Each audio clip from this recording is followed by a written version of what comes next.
अगर तुम्हें लगता है कि सफल होने के लिए बहुत बड़ा दिमाग चाहिए, बहुत पैसा चाहिए, बहुत कनेक्शन चाहिए, तो तुम गलत हो। आज के टाइम में सफल होना इतना आसान हो गया है कि बस एक चीज चाहिए, फोकस।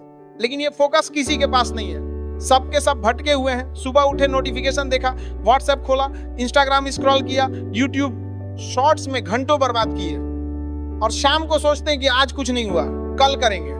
लेकिन कल कभी नहीं आता।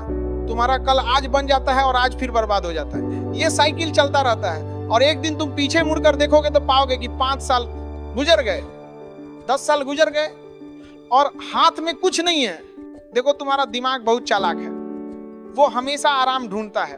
तुम सोच